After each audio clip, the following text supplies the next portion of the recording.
Erega urakina na mwarimu. Mwarimu ni urufatiro rw'ubuzima, mwarimu ni ubuzima, mwarimu ni isi, mwarimu ni byose, mwarimu ni igitangaza, mwarimu niwe dukesha ko bagabo nyabagabo.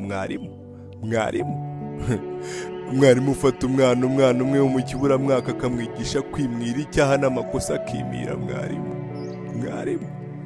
Mwarimu ufata umuntu akamuhinduramo umuvuzi agafata umuvumo akawuhinduramo umuturutu w'umupfumu ndagapfusha rukara. Mwarimu ni igitangaza, impamo yose mwarimu si umuntu.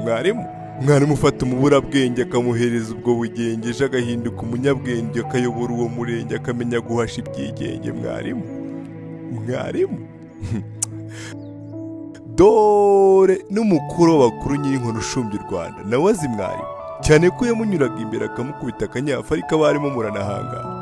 Mwarimu wakubise nyakubahwa perezida wa repubulika ikinyafu, impamo ya Mungu. Mwarimu wese aha ninjire mu kabari kamwegereye afata icupa wansengiyumva ndaryishyura, impamo yose umwarimu si umuntu, umugani w'imfizi y'urudodo. Mwarimu buriya mwarimu abishatse yanakubeshya akakubwira ngo a ni u ni wa ni ta ni w ni fa, abishaka yakubeshya ariko mwarimu akubwiza ukuri, impamo yose umwarimu ni igitangaza.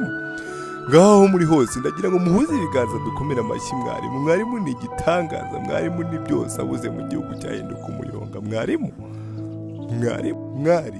gakubitwe ikivuguto.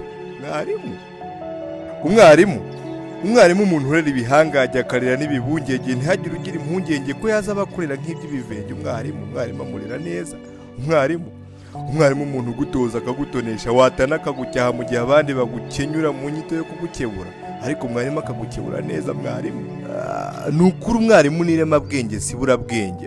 Hambere aha hari icyo numvisha kivuga ngo imyaka 12 yo kwitoza kunebwa, aha ariko base babo bari bataravuka.